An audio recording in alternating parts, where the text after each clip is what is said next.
All right, ladies and gentlemen, boys and girls, welcome back to the Bokeh Podcast. I am your host, Nathan Holritz. It's Wednesday. I don't know why I was about to say happy Monday, but happy Wednesday to you. Middle of the week. I hope your week is going really well. It's been an interesting, somewhat challenging, but overall, I guess I could say positive week so far, and I hope you could say the same too. Being an entrepreneur it always brings a variety of challenges. And I was just actually meeting with my mastermind group today, and we were talking about that idea of riding the wave. You know, you certainly want to take advantage of the opportunities to ride the wave that brings a ton of success. And then sometimes things they drop off a little bit. It's not quite that big wave. It's not quite as exciting, and you have to kind of go with the flow. I'm super thankful for my team at Photographers Edit, and we're up by quite a bit this year over where we were at this time last year.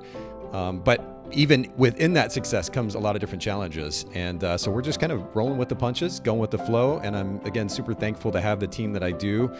I certainly couldn't do it without them. And I'm sure that you all can somehow relate. Even if you're running a sole proprietorship, individual photography business, I'm sure that you can speak to companies or even individuals, in-house or otherwise, that you rely on, that make up that team, that enable you to run a business. And let's all show a little bit of thanks to them today. All right. Well, that was kind of an unexpected introduction.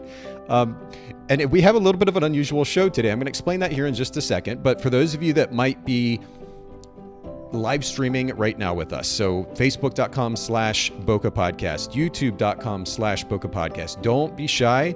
Jump in, make comments, ask questions, join the conversation, make this a group discussion. And I think you'll find a lot of value in today's conversation. It's going to be a super, super practical conversation. We'll get to that in just a second. For those of you that are listening to this after the fact, you're listening to the audio version of this, we do a live stream 1 to 2 times a week. And again, you can become a part of that conversation if you just follow us on Instagram at Bokeh, B-O-K-E-H, podcast, Bokeh Podcast on Instagram. You can keep up with the upcoming episodes. So make sure you do that. Come join the live streams. And then lastly, as I always do, as I promised I would do before we get started with each episode, I'm popping up my receipt for my donation to Charity Water. You can see that up there on the screen. And I made that donation today. It's really kind of amazing, actually. And I've said this so many times, but it's kind of mind-boggling to think that just a few bucks, $40 in this case, is what I donate each time, means clean drinking water for, I think, even more than just one person, 2 or 3 people at least. And I donate through this organization called Charity Water, and they're incredible. It's really interesting, actually. 100% of the donations go to the organization. And then the salaries of those that kind of uphold that organization, the people that work at the organization, are paid by other donors, from what I understand. It's a really cool setup. But it's amazing how a little bit of money goes a long way. And I want to continue to encourage everybody by kind of being accountable to you with these donations to look for opportunities to give, because it really is incredible how far just a little bit of money can go in making a significant difference in the lives of others. And I think we're all in a place that's privileged enough, if we're on a phone or a computer, to give a few bucks to make a difference in somebody's life. So let's do that. Let's do that together as a community, as a photography industry. All right. Now, I would normally be introducing my guest today here. And unfortunately, we ran into some tech difficulties with internet connection speed and wasn't able to carry on a smooth conversation. So I asked Mia Admire, from Mia Admire Photography. I said, hey, Mia, would it be all right if I just go ahead and go live with the show? And I can basically speak as though I'm speaking to you. Of course, we don't have the conversational element. I won't have Mia here to introduce her backstory. But what I can do is still share the suggestions that I was going to make to Mia either way, about how she can increase the conversion on her website. For those of you that jumped onto the episode, you may have seen we titled it just very simply a business consultation. We do brand position consultations here at the Bokeh Podcast, and we're going to be booking a bunch more actually here in the very near future. So make sure that if you're interested in coming on the show, if you want me to review your website or to review your brand, to do a general business consultation, kind of like we're going to do today, or you have a topic that you want to bring to the Bokeh Podcast, make sure that you go to bokehpodcast.com. In fact, let me actually pop this up on screen so you can see it. Go to bokehpodcast.com here. Scroll down to the bottom, and you'll see an option to be a guest, apply to be a guest. Click on that. and follow that process there, and you'll be set. You'll be good to go. Once we get that application, we can take a look at it. And if it makes sense, if it looks like a good fit for the show, then certainly we'll reach out. We'll set up a time, and you can come be on the show. I'm a little bit apprehensive putting that massive invite out there, but honestly, we're looking for a bunch of guests. We want to put out 2 shows a week, and we've kind of had a calendar that's opened up. So we've got some upcoming shows, but I want to add more guests to that and keep building on this incredible library that is the Boca Podcast. We've got, I think this is going to be something like 570 episodes, 65, 70 episodes at this point. A ton of content, free content, a lot of practical, helpful content.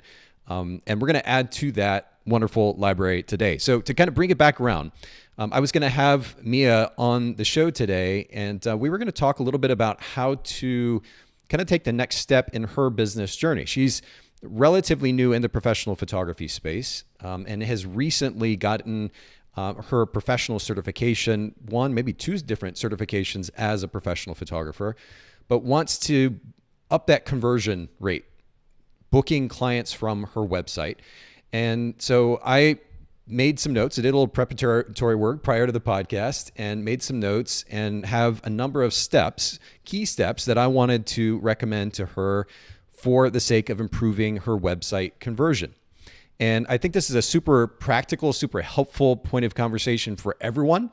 These are going to be super simple, easy to follow recommendations as well, and kind of a starting point, because I'm going to refer you to additional resources that can help you with some of these additional steps or some of these steps that I'm going to recommend.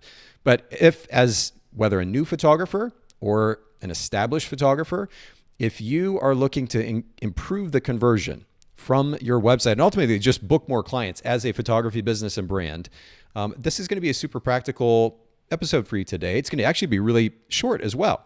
If you have the ability to, go ahead and get a piece of paper, a notebook. I've got my notebook right here. I'm holding it up, kind of old school. I'm a mostly digital guy, but I've really come to enjoy the process of taking physical notes with a little notebook. And what do they call these? These are zebra pens. If y'all don't know what a zebra ballpoint pen is, you got to check it out. I think they're like $11 on Amazon and so fun to write with. Anyway, totally nerding out and going on a tangent there, but I enjoy the process of taking physical notes during the podcast. But if you have the ability to either take notes on your phone, if you've got the note app on your phone or on your iPad or your computer, get ready to take some notes. And I'm going to make some really simple recommendations to you and ultimately to Mia, who is listening in on YouTube. Thanks for joining us, Mia. She actually was able to make to join us. She says, "I am here." Thanks, Mia. I popped in the comment up there on the screen. And I'm going to make these suggestions, recommendations primarily to Mia, but I think these are super helpful for everybody else listening in. Again, whether a new photographer or an established photographer, and maybe it's just a refresher. You need to go back and take a look at your website and say, have I done this? Have I done that? And I've actually have right here in front of me 6 different recommendations, reminders, pieces of advice that I wanted to give you. And so let's just go ahead and jump into that. And again, apologies to those of you that were joining to actually not just listen to a monologue from me, but also hear a conversation with Mia. For those of you that might just be joining us now, we had some tech issues with the internet connection, and Mia wasn't able to actually stay on the call with me. But again, going to make some recommendations to Mia for the sake of improving conversion through her website, and I hope these are helpful to everybody listening in. Okay, I think I've said that a few times at this point. Stop repeating myself. Let's jump right into this. So one of the things that came up, and I'm going to kind of talk to Mia as though she's here with me, but one of the things that you mentioned to me a number of times in the conversation was the fact that you had gotten a certification not too long ago. I think you said it was the CPP certification. But having professional photography or photographic certifications, I think, and I just kind of a little bit of a side note, something to keep in mind, are great for us as professional photographers, because in order to achieve those certification or that recognition, we have to put the work in, maybe take a test. I think PPA offers, and maybe WPPI as well, offers professional photographer training and ultimately certification. There's pretty significant testing that goes into that process. And so in doing that, we're challenging ourselves as individual photographers, making ourselves better, studying the technical elements of what is at least traditionally considered good photography. And we become better as individual photographers through that process. The big caveat to this conversation, though, and I want to remind, I think a lot of photographers probably are aware of this, but just a reminder for you and Mia, and for anybody else listening in, again, whether you've been in the industry for a while or you're just getting started, those certifications anymore mean very, very little to the general public, to potential clients. I could lead with, I have this list of certifications when I go into a conversation with a potential client. And part of the problem with that is that they have no point of reference as to what that means. They don't know the organization that gave you that certification. And they really don't even understand what makes a professional photographer on a technical level, right? They see pretty pictures, you're a nice person, you got a nice site, the information you present is easy to understand.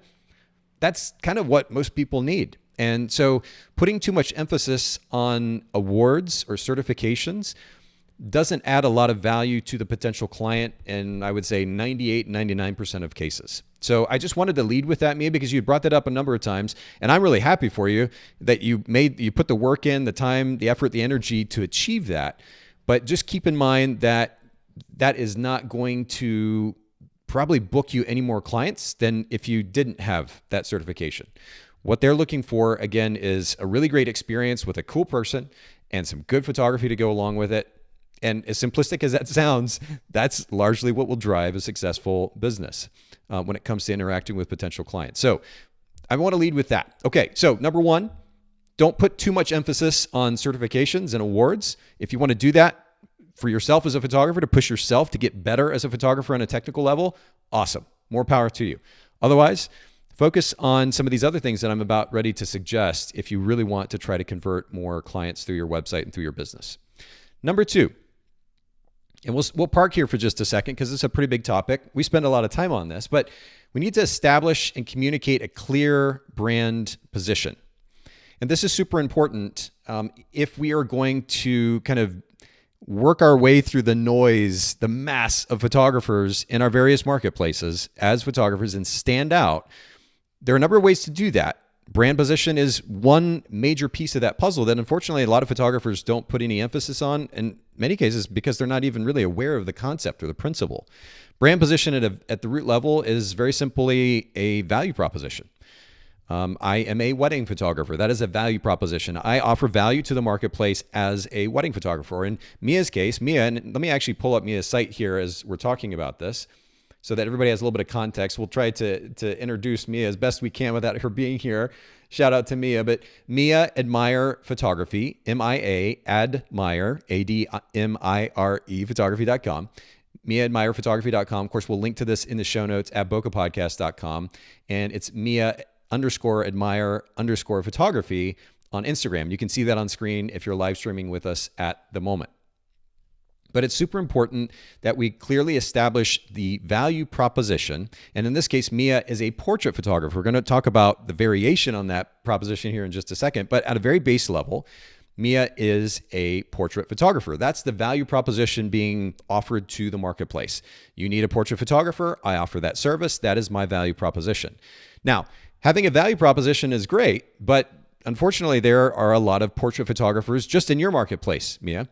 And certainly in other photographers' marketplaces, those who are listening in now on the live stream, as well as those who will be listening after the fact, if you just do a quick Google search, if you're a portrait photographer, you're a wedding photographer, you do Google search for that and name your marketplace, you're going to find a lot of other people that are offering that service. So a value proposition by itself is not necessarily that beneficial.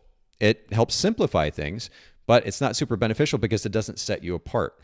We have to add we have to have a unique value proposition or a unique brand position statement to help us stand out. I'm a portrait photographer, but what about my portrait photography is different than the portrait photographer or the 20 portrait photographers that you just found on Google when you did a quick Google search? And being able to communicate that very succinctly, very clearly is extremely, extremely important. So just as an example, and then we'll jump to Mia's site and we'll talk a little bit about the way that she's doing this right now. If I'm in the Chattanooga, Tennessee market, not a huge marketplace. I think the Chattanooga, like the greater Chattanooga area is about 500,000 people. Chattanooga proper is maybe 150,000 people thereabouts. Not a huge marketplace, but big enough certainly that there's lots of opportunity. in the Chattanooga marketplace, and the example that I always give is if I was offering wedding photography again, I shot weddings for about 10 years. If I said I am a wedding photographer, that's not going to help me stand out. That's not a unique brand position. That's just a brand position, right? I am a wedding, I photograph weddings for Chattanooga couples. I could say that. That's not unique though. So I can create some differentiation by offering a variation on that service. I am a black and white wedding photographer for Chattanooga couples. Now I've offered a variation on the service. I only photograph in black and white. I could get even more niche. I could say I'm a black and white wedding photographer for Chattanooga skateboarders. So I only photograph in black and white, and I exclusively focus on the marketplace or a segment of the marketplace, which is skateboarders. And so now I've created some distinction. Somebody searches wedding photography, they land on my site, they're immediately going to know whether I'm a fit for them or not when I am that specific. And that's good because we're filtering out clients that we don't want. We're filtering for clients that we do want. And so that specificity is extremely important. Of course, that specificity is also important when it comes to SEO. And we'll talk a little bit about SEO here in just a second. But that gives you kind of a rough idea of what brand position is. And so let's jump to Mia's site, and Mia's listening in on YouTube. Thanks, Mia, for the ongoing comments too and the conversation with me virtually. I appreciate that. Let's jump to Mia's website. I'm going to pull this up here on screen. So if you're live streaming with me, you'll be able to see this. So Mia Admire Photography, MIA Admire, just like it sounds, photography.com. And at top of the page, Mia Admire Photography for families and children. And then underneath it, it says, modern fine art portraiture for all ages, designed, photographed, timeless. And then click images for inspiration for your home and gifting. And then it looks like maybe a link that is tell me more. Okay. So I want to, just to kind of cut to the chase, Mia, what I did actually was do a search because I know Mia is based just outside of Portland, Oregon. And because in order to book, I think Mia told me that she's wanting to book 3 or 4 sessions a month, which is not a ton. So this is a very achievable goal. She's looking for balance. She doesn't want to shoot a crazy amount. She still wants to be able to focus on family and yet wants to leverage her craft and make a little bit of money. So Mia, if you want to photograph 3 to 4 sessions a month, if you expand your reach to the general Portland market area, there's going to be plenty of opportunity there. And in order to do a little bit of kind of comparison and contrast with your existing marketplace, I did a search for, and I'll pull this up here, Fine Art Photography, Portland, Oregon. Because one of the things that we need to do when we're looking at establishing a brand position is not just be clear about the service that we want to offer or the variation on a service that we want to offer in order to stand out.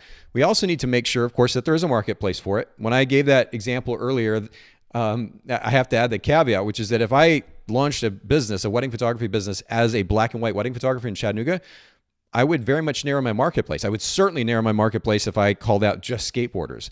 So I might have to broaden beyond the local marketplace that I live in. I may have to expand to Tennessee or the Southeast region or go even nationally if I want to really niche down. Now, Mia, you're not offering a service through fine art portraiture that is super niche. So you've got plenty of opportunity and you don't have to expand beyond that Portland market. There's plenty of population there from which to build a client base. So no worries there. But what we need to do next, though, is to look at what existing photographers are saying about their business. Do they have a brand position? And does that brand position clash or conflict with what I'm attempting to make a unique brand position on my part? And so in order to do that, very, very simply, just go do a Google search. And that's what I did in preparation for our conversation today, Mia. I Googled fine art photography, Portland, Oregon. And you have to specify Oregon because actually, as I was doing that search, Maine was the first option that came up. So you definitely I had to specify Portland, Oregon. But when I searched that, I then pulled up, probably amounted to maybe about 20 websites, over 3 or 4 pages or so worth of Google results, both in the Google business and then just organic search results, and looked through a bunch of photographers' websites that came up under that search phrase. And what I found actually was really interesting. I guess not altogether surprising because you're in Portland, which is one of the most beautiful outdoor locations in the country. But the number of fine art nature photographers. In fact, I jotted down right in front of me here some of the position statements that came up. Fine art nature prints, Of course, I'm not going to name any businesses here, but fine art nature prints, fine art landscape photography was another position statement, fine art nature photography, fine art wilderness photography, a lot of outdoor photography. There was literally no one, except for one person, and we'll get to that in just a second.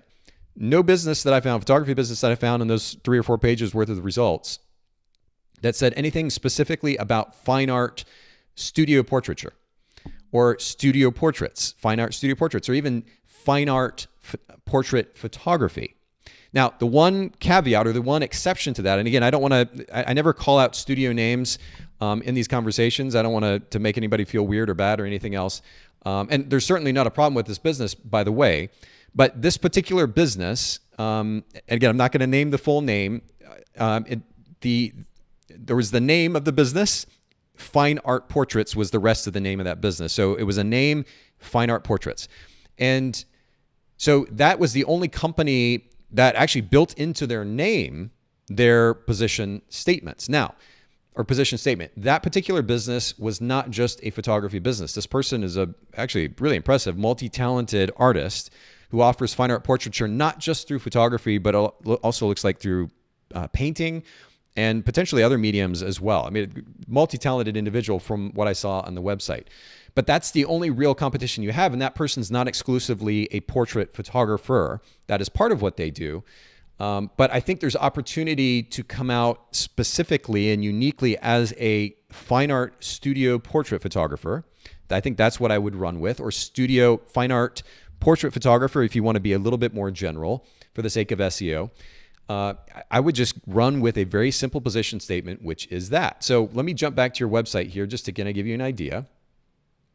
And Mia says, landscape here is huge. For anybody who's just now joining us, Mia Admire was supposed to be on the show with me today, ran into some tech issues. And so I'm speaking to Mia virtually through YouTube. She's commenting on YouTube and watching the live stream there. And so that's how we're having this conversation, this virtual conversation. But she said, yeah, landscape here is huge. And she said, there is Portland, Gresham, Troutdale, East County, as we know it here, that encompasses several little towns. And yeah, I know that, and I also know that you're in a separate small town as well. If we're looking to build a business, though, super small towns naturally by themselves aren't likely going to support the growth of that business. So expanding to a broader marketplace and understanding that most people, if they're doing a Google search for a photographer in the area, may not be searching specifically for the small town name. Maybe just they may just do that general search. Assuming that, I would suggest focusing on Portland. Now, there's nothing wrong with, and when we get to the SEO portion of this conversation, there's nothing wrong with adding those additional town names. And that might enable you to show up in search results if people are getting that specific. But I searched Portland just to get an idea of, broadly speaking, what your competition was saying. And as I mentioned, again, you don't have any competition that's specifically calling out their position statement, their value proposition as fine art portrait photography or fine art studio portrait photography. So I would suggest going that direction. And the actual position statement we can try to craft here on the live stream today, or it might be something you can just kind of take from what I comment on today. You can build on that and ultimately come up with one. But when I go to your website right now, I'm seeing modern fine art portraiture for all ages. So modern, just by itself is a pretty vague word. And anymore, it's not a very relevant word. I know that when I started in photography back in 2001, we were talking about being contemporary wedding photographers, which, I mean, honestly, I was still learning what it even meant to market at that point. Most of our business was built on word of mouth referrals and working with a wedding coordinator. So I didn't really have to do a whole lot of heavy lifting when it came to copywriting and, running ads. In fact, back at those times, at least for part of that time, it was Yellow Pages. So we had a Yellow Page ad, but I didn't have to do a whole lot of heavy lifting when it came to SEO, thinking about SEO and copywriting and position statements on my site and conversion metrics on my website. I wasn't thinking about that stuff as much. All that to say, the word modern or contemporary may have been a little bit more relevant back then because it was at kind of stage in photographic industry history where we were starting to transition. It was coming out of the California marketplace, the West Coast. We were starting to transition from this kind of traditional style of posed, stiff wedding photography and big medium format cameras to this more photojournalistic look that was particularly popular on the West Coast, shot with 35 millimeter film, on the go journalistic style stuff, black and white photography. This was starting to get popular again. And so this was the kind of stuff that we were photographing, and we had the ability to play to that idea and set ourselves apart in the local market. I digress though. This day, 2022, in May 25th, 2022 is when we're actually doing this show. Using that word modern, I don't think is a relevant word anymore.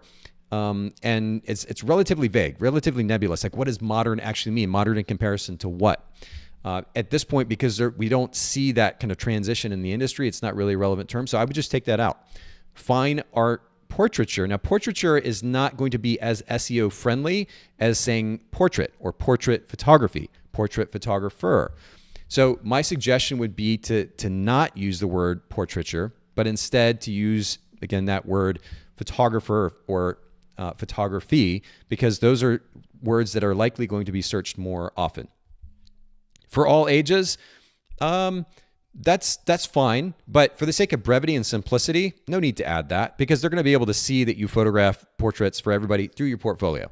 So fine art portraiture for the Oregon market, for example. I wouldn't say marketplace or even maybe market, but you'd say Oregon's finest studio photographer, or Oregon fine art photography for, not Oregon. I keep saying Oregon, Portland's fine art portrait photographer, or fine art portrait photography for Portland.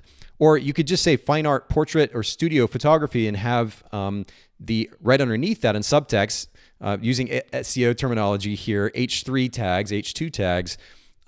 You could have Portland and some of the surrounding marketplaces in which you want to work or you want to be found in search terms. You could put that underneath, and that way you don't have to try to build the marketplace into that position statement. It's easier for me to do that in the example that I gave earlier, because I'm actually calling out a particular segment of the market in the marketplace. So I can say Chattanooga couples, or I can say Chattanooga seniors, or Chattanooga brides, or whatever it might be. I can call out a particular market segment, trying to fit the name of the marketplace into the position statement without calling out a market segment, maybe a little bit more complicated. So just keeping it simple: fine art portrait photography or fine art studio portrait photography, and then again, smaller text underneath, H2 or H3 tags.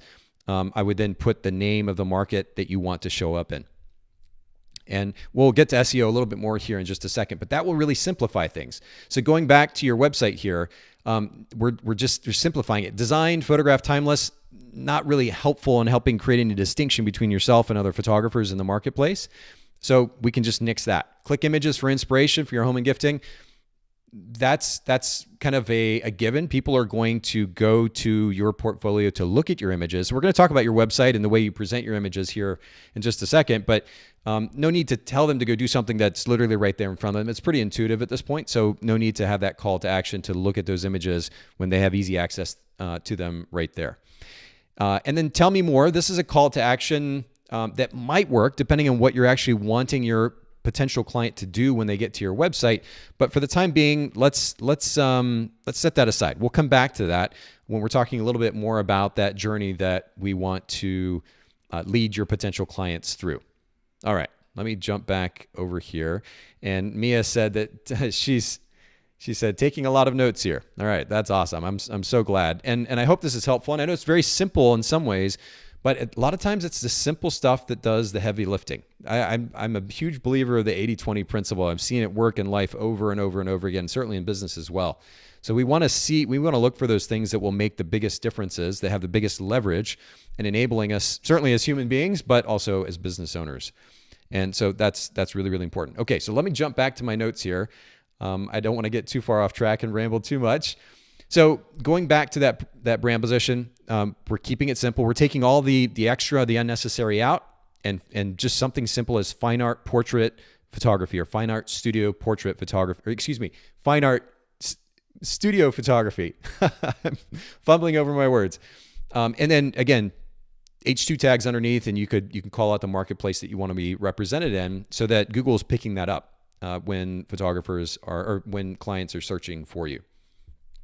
Let me jump to the next point. So number one, we talked about the importance of, I guess the lack of significance really of certifications and awards.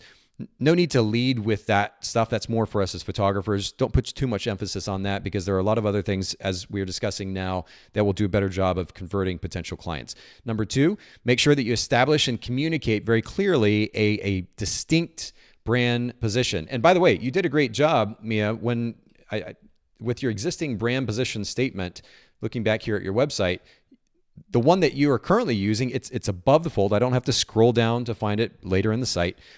You've got it right there at the top, and I don't have to scroll to find it. That's really important. When we talk about website here in just a second, I would suggest doing the same thing again. Make sure that your position statement is front and center above the fold, whether on mobile or on the desktop version of the site, where nobody has to scroll to find that. That's going to be super important, and making sure that somebody immediately knows what sets you apart. All right. Let me jump back here. Got to push all these buttons. It's so weird when it's just me and I don't have the dynamic of interacting with somebody and being able to change screens and look at my notes as the other person's talking. So I'm making a little bit of an adjustment here. Thanks to everybody for being patient with us. And for anybody who has joined us late in the game, this was meant to be a conversation with Mia. Mia had some technical issues with internet connection, and so I am still speaking to Mia. I'm making suggestions to Mia. This is a business consultation for Mia, and everybody else gets the benefit as a result. And I hope that whether you're a new photographer or an established photographer, some of these suggestions to refine the presentation of your brand will help with your conversion efforts as well for potential clients. So number three, let's go to a simple website. Choose a simple website design that will clearly communicate your value proposition, display your portfolio beautifully, and guide potential clients down the path to conversion. And those are three elements, important elements of a website that I want to kind of highlight. And actually, we should add one. We should add a fourth one to that. We should also say SEO friendly. We're going to talk about SEO here in just a second. But I would certainly encourage you to pick a platform that enables you to maximize the SEO process for the sake of getting more exposure to your business. Choose a simple website design that will clearly communicate your value proposition, display your portfolio beautifully, and guide potential clients down the path to conversion. So let's actually talk about a website platform, because Mia, what I would suggest to you is, while, if I go to your website right now, certainly I see your business name, I have links to the social media icon or social media accounts, and your position statement. I see a couple of images from your portfolio here, and tell me more. I guess this right here might take them to a contact page. Yeah, it does. So they can reach out and contact you. And that's kind of it. It's very, very simple, which is fine. But I think that the actual design itself might be a little bit dated. So what I would suggest to you is looking for a much cleaner, and this is where I will use that word modern, more modern design, specifically geared toward a photographer or photography business. And they're not in any way compensating me to say this. I'm just a huge fan of the brand, the design, the product that they offer. But I mentioned Flow Themes previously on our here on the podcast, FLO and then themes.com. Flow Themes is a platform built on WordPress. So when we're looking to maximize SEO, WordPress is really at the top of the game. And we'll talk a little bit about how to do that here in just a second. But what I would suggest is, if you're trying to get more exposure in your marketplace, particularly online through searching or through search, that going with a platform that is built on WordPress is going to enable you to do that most effectively, or maybe even just most easily. I think it's something like 43% of the world of the interwebs is built on WordPress. It's wild. There are a lot of people there, but it's a platform that enables photographers, business owners in general, to certainly leverage their SEO efforts more effectively.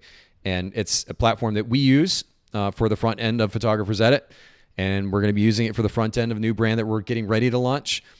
WordPress is incredible. So I recommend that. And Flow Themes is built on WordPress and does a couple of things for you. Number one, as you can see here in what's going on the screen for anybody who's live streaming with me, they have a really pretty drag and drop functionality that is super impressive, very user friendly.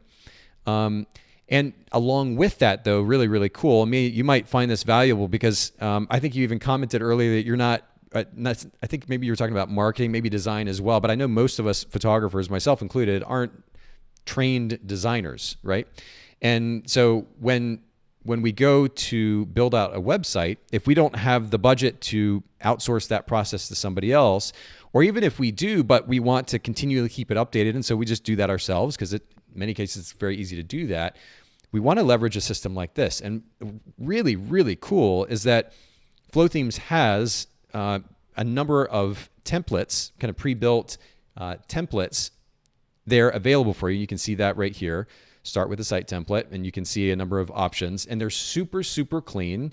They are very modern, keeping with modern trends as far as website design is concerned. Very minimalistic in nature. Big images, just a little bit of text, a lot of white space, which is super important in, number one, minimizing potential confusion of clients and ultimately guiding them more effectively to where you want them to go. And what's really cool too, of course, is the drag and drop editor. I mentioned that earlier, but they also, in addition to the templates that they also have this, excuse me, going the wrong direction here. I think actually, let me jump over here. Yeah. So right over here on the Our Product side of things, you can see the list that comes with it. 24 style kits, 300 unique flex blocks, 40 page templates.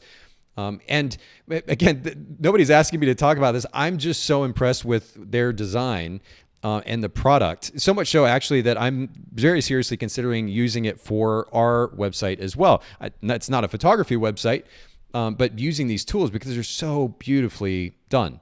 So you can see here 300 plus unique flex blocks, and there's these various blocks that you can use and then modify, sections of a page, if you will, that you can use and modify to build out pages. And they have 40 plus page templates.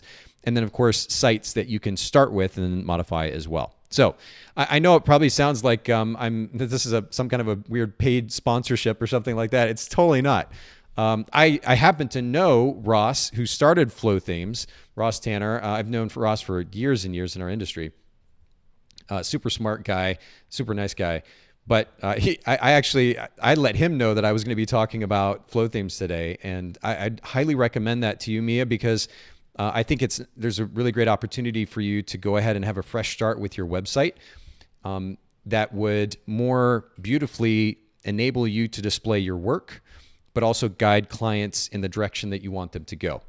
And I think that would be a really good thing to do. And the cool thing is with Flow Themes, and I think it's $169 for the year. You get all of that, but you would be able to get started really, really quickly. And then you're building that on WordPress, which of course is super SEO friendly. So I think that would be super, super helpful for you. All right.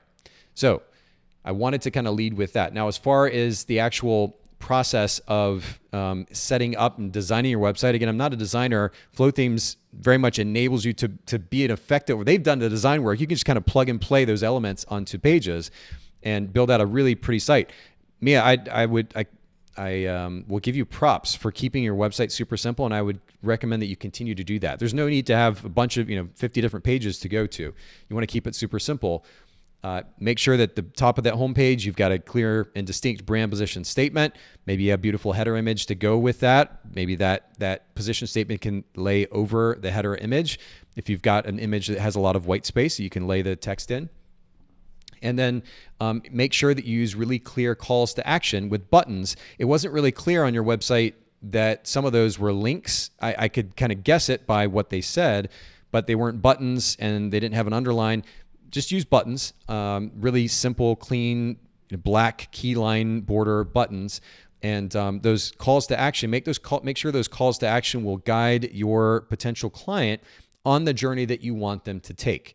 Now, to give a little bit of context to that, I want to make a suggestion, and I'm going to jump actually back over to my browser here. And for anybody who's listening in, let's do, I think actually I'm just going to search website at bokehpodcast.com and episode 511. And this was actually with Julia Bochesi. Julia on episode 511 talked about UX, so user experience or user interface design, and SEO, search engine optimization, for higher website conversions. And what I'd suggest, Mia, is go and listen to that episode as soon as you can. And as you're building out that website using flow themes, use some of the ideas that you can see there or listen that you can hear about, in that episode 511. So anybody listening in, same thing, highly recommend it. Go check that out. And do take advantage. Just a little side note, but if you go to bokehpodcast.com, I'll just do this here as a live demo, bokehpodcast.com. The first thing that you see at the top of the page there is a search bar. If you search for pretty much anything you can think of when it comes to running a photography business, you're probably going to find an episode or 10 or 15 or 50 about that particular topic. That's all you have to do. So in this case, I just searched website and that came up. Or I can go back and modify that search and search SEO. We're going to talk about SEO here in just a second. And lo and behold, we've got episodes about SEO. And like I said, we'll come back and talk about that here in just a second. But Mia, I would suggest leveraging the information there in that episode in particular that I just mentioned, episode 511 with Julia. But you can also search through some of the other episodes that come up there and listen to some of that content to get some ideas, some direction as you're putting that updated, refreshed website together using flow themes. And yeah, Mia says guiding clients, the goal. And it's really true. Because I'm not a designer and I'm not going to spend a lot of time talking about this idea, it's something that I've been learning about more. As we are continuing to more intentionally build out our websites with my companies, but thinking about the actual user flow and how you guide somebody through the website, it's really, really important to think about that. And Julia certainly touches on that topic in that episode. So make sure episode 511, you check that out and you consider that. Make sure those calls to action are super intentional for the specific goals that you have for these potential clients and how you ultimately want to book them. All right. Wow. We've covered, 3 points so far. So the first I mentioned was don't put too much weight on certifications and awards. Focus more on the actual creation of an experience for these clients. Being a super cool person, as trite as that might sound, that actually plays a massive role in this whole process. Being super upbeat and positive and warm and kind and caring makes a big difference. And then having a really beautiful site that shows off your portfolio and guides that client to conversion, that's what you need. So don't put too much weight on certifications and awards. Number 2, make sure that you establish and communicate a clear and distinct brand position statement there on your website. Make sure, by the way, that you also copy that position statement to all your social media profiles. So everywhere they go, they're seeing that same position statement and it matches up, it aligns. Really, really important. Number 3, choose a simple website design that will clearly communicate your value proposition, like we just talked about. Display your portfolio beautifully. And I mean, flow themes are built for photographers, so their websites are going to enable you to very easily create beautiful portfolio that will enable you to show off your best work. And by the way, Mia, I would emphasize best here in that phrase, best work. Make sure that you're picking the best of the best of the best, the stuff that just will blow people away. If you've won awards with them, then certainly post that stuff. Pick the best of your portfolio. And we're going to talk about this here in just a second, but I would also start doing some shoots for either a discounted price or even for free, just to get more people in front of your camera and building up that portfolio so you have more examples to show. And that way you can show more than, I think on your site right now, it looked like you only had maybe about 10 pictures to show. You may have a lot more in your library. Definitely pull those out if you've got some good ones, but also shoot some more and build that portfolio up, and flow themes will enable you to be able to share those images beautifully. So that's really important. And then as we just talked about as well, make sure that website enables you to guide potential clients through or down the path to conversion in the most effective way possible. Again, check out Bokeh Podcast episode 511. Okay, just a few more points to share here as we get ready to finish up. Number 4, SEO. Now, this is a big topic, and I'm not an SEO specialist. I'm lucky enough to have worked with specialists, and we've put a lot of work in. In particular, Jill, actually, our head of digital marketing at Photographers Ed, has put a ton of work in developing our SEO and SEO strategy. And oh my goodness, it's been incredible, actually, the work that she's accomplished in the last year that she's been with us. And what that has enabled is pretty awesome. So all that to say, while I'm not going to park here and give a 10-point sermon about how to optimize your SEO, what I will do is make a couple of recommendations. So 1, we already talked about the significance of WordPress. WordPress will make your life easier when it comes to maximizing SEO, search engine optimization. So WordPress-based system, that's why I recommend, or one of the reasons that I recommend flow themes, definitely go that route. Number 2, use, in conjunction with WordPress, use Yoast. And I'm going to actually pull this up on screen. Let me do this here. One second. There we go. Okay. So got to push the right buttons. Make sure I'm pushing all the right buttons. Yoast SEO for everyone. You can see this. It's yoast.com. We've talked about Yoast before on the podcast. It's a tool that we've used ourselves. Extremely user-friendly and helpful. And there's a free version that you can plug in to your WordPress site that doesn't cost you anything and still gives you a lot of helpful information, helping you get on the road to, again, maximizing SEO. They also have a paid version that will give you more features, and it's relatively affordable, especially for the value that it brings. So highly recommend Yoast as, and again, it's a tool that once you plug it into WordPress, it handholds you through the process. It tells you where you're falling short and what you can do to improve something, and make sure you type this in and add that thing, and it gives you recommendations. And that's super helpful for those of us who are not SEO specialists. But that also is a great segue to my next recommendation, which is to take advantage of SEO specialists, and take advantage in the best way possible, of course. Take advantage of their expertise. So you can do that a couple of different ways. One, again, go back to bokehpodcast.com, and as I mentioned this earlier, if you go to bokehpodcast.com, you search SEO, you're going to see a lot of different episodes that come up under this topic, and you can see 3 here just to get you started. Fusa is actually going to be speaking at a photography conference that we'll be announcing here very soon. But Fusa was the most recent episode where we talked about SEO, and it's a super powerful one. And she brought a perspective that at that point I don't think I'd heard before on the topic. So not only go listen to Fusa's episode, also go listen to Kyle Goldie's, listen to Julia Buchesi's, and there are more here. Corey Potter and Dylan Howell are like super talented in this arena. But then you can also reach out to some of these individuals, have a consulting service, or offer products or services in the realm of SEO, and you can take advantage of those. You can leverage those. That's where you're going to want to go to maximize SEO and ultimately to get more exposure to your site, Mia. And once they land in your site, you're going to take advantage of the tools we talked about. You should be able to more effectively convert potential clients from there. So SEO is important. It's a massive topic. Again, I'm not a specialist, so we're not going to spend a lot of time here, but what I want to do is recommend that you go to these resources. Certainly take advantage of WordPress and Yoast.com, that plugin. That's a free plugin, and even the service at a base level is free. You can pay extra for additional features. Take advantage of that.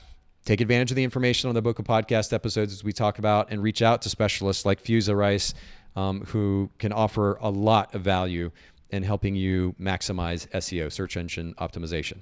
Number 5, and this is just a very simple recommendation, but Mia, I would recommend that you go through your Instagram and Facebook account and feed ultimately and clean it up. And when I say clean it up, I guess very, very simply, just only have in there the work that you want to, the style of work that you want to photograph. So I would take out any of the extra posts that aren't specifically examples of the fine art portraiture that you want to offer as a service. And I'll just show you what I mean here. So I'm going to jump over to your Instagram account. I mean, this is super cute. Like this personal, it looks like and this is actually, I mean, what else can you say except it's just super cute and adorable. I love you so much. To the best mom ever. You make me so happy. I love you so much. Happy Mother's Day. That just speaks for itself and is really, really lovely. I hesitate to even suggest that you take that off your feed, but it might be a little bit confusing for a potential client who comes to your Instagram page and they're getting ready to learn more about your photography business, and they land on that post. And they're probably going to be like me, oh my goodness, that's so cute.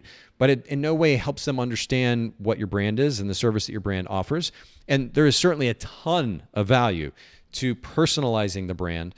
But just for the sake of simplicity and conversation right now, what I would recommend that you do is to go through and clean up your feed, take out anything that isn't beautiful examples of your fine art portrait work. And I think that's going to be super, super helpful in doing a better job of giving potential clients an idea of what it is that you offer, and then ultimately, hopefully encouraging them to set up portrait sessions with you. So do that with your Instagram and Facebook feed. And for everybody else listening in too, I'd recommend the same thing. it's great to throw in a bit of personal here and there, but ultimately let that Instagram feed, let that Facebook feed be an additional portfolio. And in fact, a lot of photographers, for some reason, and Mia, you didn't do this. Mia has her social media icons at the top of her website, which I think is what photographers should be doing. There's some argument that photographers make for pushing the social media icons to the bottom or pushing them out of the way where somebody has to scroll and go find them. And the argument is that, well, we want people to spend more time on the site. But the caveat is that now in 2022, and this has been the case for years, people spend time on social media. So why would you not want them to go interact with your brand, see what you have to offer, follow you, respond to your stories, engage with your brand? Why would you not want them to do that? So I think making your social media front and center is a great idea. Make those social icons readily available and accessible and visible at the top of your page.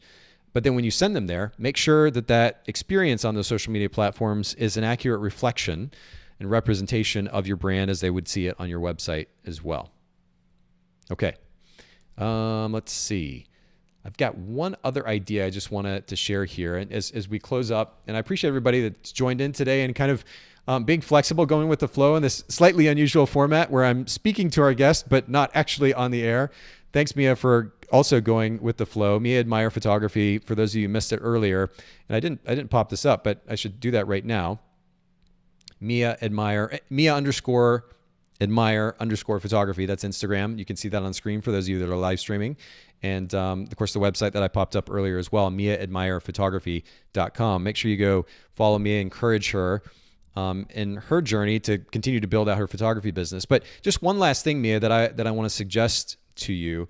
I know that you Mia sent me a number of messages via Messenger and gave me a really detailed breakdown of kind of where she's come from, where she's at, what she's looking to try to accomplish.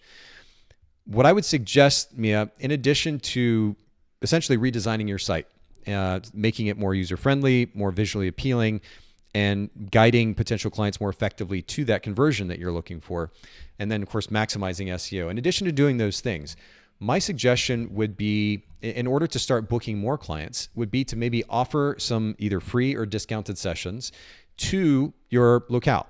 It could even be some friends and family if you want to start at that place. The goal here is to, number one, build up your portfolio, as we talked about, so you've got more work to display on your site. By the way, when you say fine art photography, make sure that that work that you're displaying truly comes off as fine art, something that is just like kind of takes your breath away. It's just stunning, and you stare at it for a second because you can't believe how beautiful it is. That's what you want to create. If you're going to say fine art, that's a big statement, and you need to back that up. So again, the best of the best stuff is what you're displaying. Make sure that that work is just mind-bogglingly good. But you want to build up your portfolio. So that would be part of the goal in offering these discounted or free services, is to try to build up your portfolio. Through that process, though, what you could also do is offer discounted prints, large prints, canvas prints, or fine art prints, large format prints that these individuals can hang in their house or maybe hang in their office. And that would give exposure to your brand. Somebody comes by like, oh my goodness, that's so beautiful. Who took that picture? Who did that portrait for you? And then, of course, naturally they get to talk about you. So a little bit of opportunity. It's really a win-win. It's an opportunity for you to build your portfolio, but it's also an opportunity for you to get the word out about your brand. And that's really important as well. So I would start to offer those sessions. And again, I wouldn't just do that with the general public, friends, family, or just finding maybe friends of friends that you can go offer this to.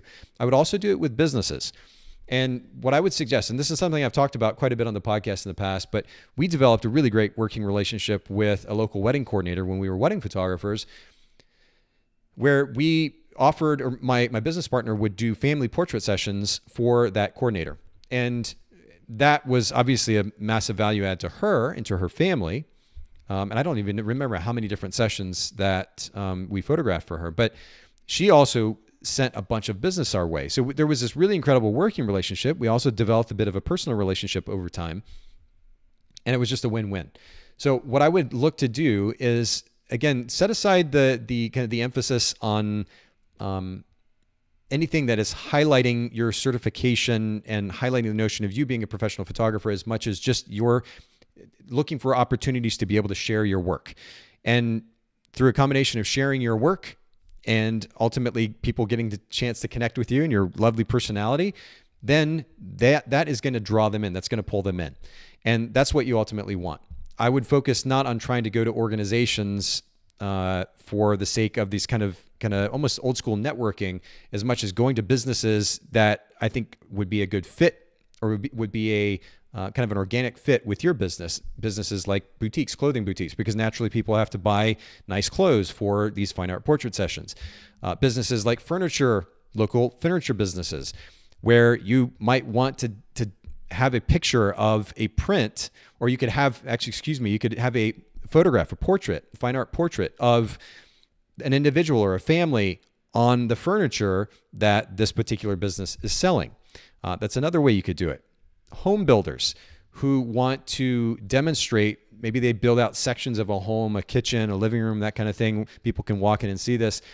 Maybe you offer to do a portrait session for one of the owners, and that one of those large prints of that owner's family could go up in that setting. And now people are coming through and they're thinking about what it's like to customize this home that they want to build. And oh my goodness, that's a really beautiful portrait. And maybe I want to also find out who that photographer is, so I can get my portraits done through them and kind of add a beautiful finish, if you will, to this home that I'm about to build. That's just a few ideas, just kind of off the top of my head. But look for opportunities to collaborate with other businesses who you'd be a good fit for. And that kind of feet on the ground. I said old school networking earlier, and what I meant by that is more of the business meetings, networking meetings. Stay away from that stuff and focus more on developing individual relationships with, again, the general public, friends, family, friends of friends, friends of family, and maybe your neighbors, but then also developing relationships with individual businesses who you might be able to partner with in some form or fashion. That's the direction that I would go. And if you're only looking to book 3 or 4 sessions a month, and you've made the changes to the website that we've talked about, you've developed an SEO strategy like we talked about, and you're beginning to develop a relationship with your local community, and people are beginning to see your work, honestly, I don't think you're going to have a tough time booking 3 to 4 sessions a month. I think you'll be in a really, really great spot in that regard. Okay. I know that, well, we're up here on time. This has been almost an hour episode. And I said it was going to be short, and we ended up figures. It's me talking. It went longer than I expected. But I hope this was helpful, Mia, not only for you, but also for everybody listening in. And again, whether you're an established photographer, you've been in this for a while, maybe you just need to go back and take a second look at your website and make sure some of the things we talked about have been put in place. Maybe you're thinking a little bit about how you can get out and connect with your community to try to book more business. I hope this was helpful for you. And certainly for those photographers who are newer in the game or looking for opportunities to book more business, I hope this was also helpful for you. And of course, if you ever have any questions, you can just reach out to us on Instagram, bokehpodcast.com. I can bokehpodcast.com. Well, you can go to bokehpodcast.com, certainly, and you can see the latest episodes there. Look at the show notes, the resources. Certainly the resources and references from today's episode will be in the show notes there at bokehpodcast.com when this comes out here in the next few weeks. And Don Stevens says from Facebook, great topic, a lot to think about, very helpful. I hope so, Don. And I know that most of these topics that I just brought up are big topics, and we just kind of scratched the surface of them. This is certainly an opportunity for me to encourage everybody to go to bokehpodcast.com and search those topics on or at Bokeh Podcast, because we do have a lot of content there that I think is going to be super helpful. But thanks for listening in, Don. And also to Mia, she said, thank you so much. A fresh pair of eyes, fresh perspective, and outsourced information. Thank you. And Mia, I'm glad this was helpful. And I'm sorry it didn't work out where we could actually interact back and forth. But I hope some of these pointers were helpful. And I'm looking forward to hearing how some of these changes take you 2, 3, 4, 5 steps forward in your business. Make sure to keep us updated and posted as well. All right. Well, ladies and gentlemen, it's been an episode. Happy Wednesday to you. Thanks so much for listening in, and look forward to seeing you in the next episode. Have a lovely day. Bye-bye.